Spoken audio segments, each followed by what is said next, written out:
Okay, flying hook kick, there's a few things you need to know. You have to have a good hook kick, walking hook kick. I'm gonna show you this right now.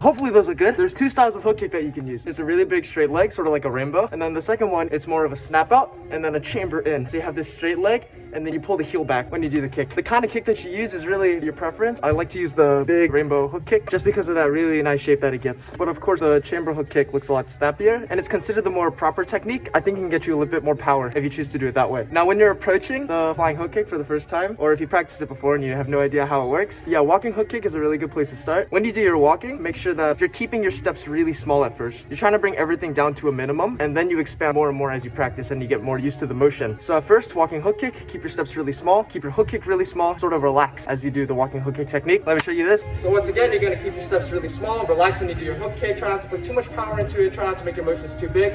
Keep everything really simple, really small at first.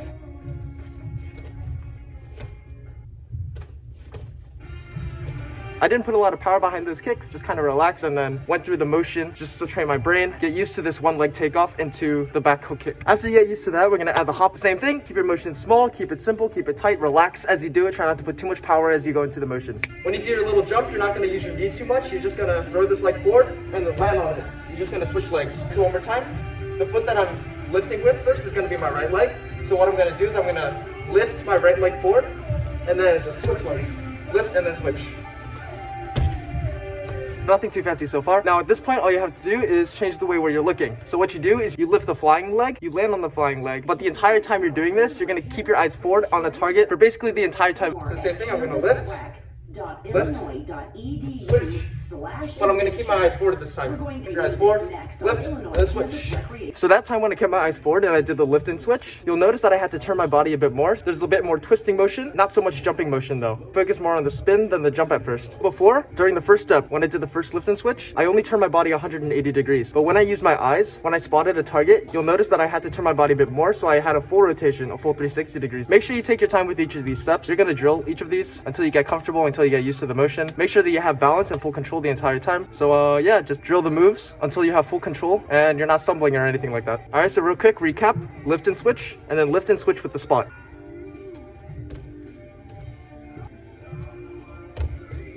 Another thing that's really important to keep in mind is your arms. Every time you do a kick, it's not just the legs that are working, it's also your arms. For example, like when you do a roundhouse kick, if you're gonna kick toward your left side, then you wanna move your arms toward the right side, give you a bit more power. Moving your arms in opposition to give your leg that extra bit of rotational momentum. Physics. So this is a roundhouse kick without arms. And then a roundhouse kick with my arms moving in opposition. I don't know if you could see the difference, but I definitely felt it. There's a lot more power when you use your arms. So going back to the flying hook kick, when I do the drills, you'll notice that I wind my arms back and then I bring them across like this. I know there are some people who like to swing their arms back and then bring them up to give them a little bit of height. But what I like to do and what I found more comfortable is swinging my arms sideways. So winding them back and then bring them in the direction that I twist. Okay, so at this point, the next step is to add a little baby hook kick. Remember that a hook kick has three parts. There's the chamber, extension, and then a rechamber. So what you're gonna do is that little spin step with the head turn in the spot, but this time you're gonna chamber the leg that you're kicking with. So same exact thing, I'm gonna wind my arms back. I'm just gonna relax, it's a little leg lift. It's not a kick yet. So you lift your legs and you switch. And then you just bring your knee up.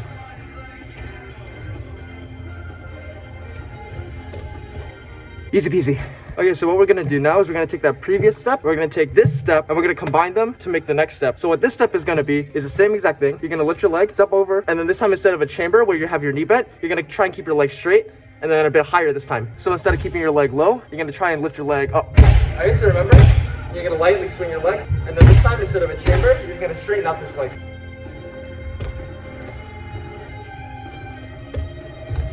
Remember to keep your eyes forward. This is very, very important in keeping your balance. What I struggled with for a long time was when I was landing, I would put my eyes down and that would cause me to lean over and then I would stumble and lose my balance that way. So what you do is you keep your eyes up, keep your eyes on the target, and you won't fall over, most likely. So now this time we're gonna take the previous two steps, we're gonna combine it together. So we have our swing leg, and then what you're gonna do is you're gonna have your chamber, then extend, and then you pull it across. All right, so you chamber, extend, and then pull it across. But remember, the entire time you're gonna relax your body, keep your eyes forward. Don't have too much power, just focus on your control and not falling over.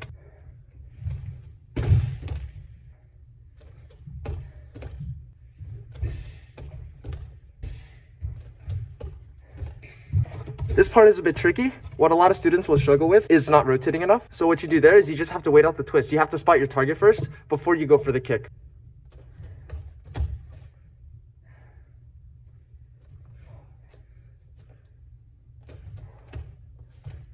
So be patient when you jump, take your time, look at the target, and then at the last possible second, that's when you chamber and then snap out. Now, even though this is a flying hook kick, it's okay if you're sort of treating it at first like a flying into out kick or a flying crescent kick. Just make sure that you have the general motion down, and then after you have that crescent kick motion, that's when you start to turn your hips over, turn a bit less, but make sure you still spot your target, and then you have that hook kick shape with the hip turnover.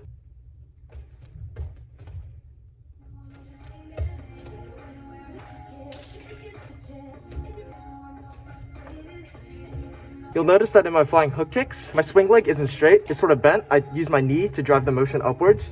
It's about experimentation and finding what works for you. What works for me is that knee drive, so that's what I like to do. It also translates really well to other techniques such as 540 hook kick, so that knee drive is what I like to do. But it's really preference and about experimentation and finding out what works for you.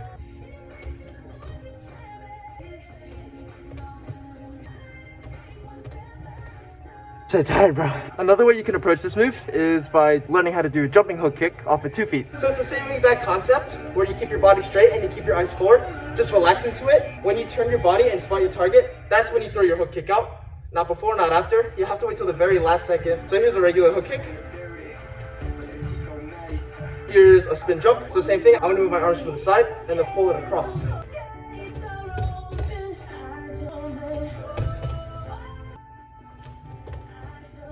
It's super important that you keep your chest up. And if you get really comfortable with that, then you can add an extra half twist.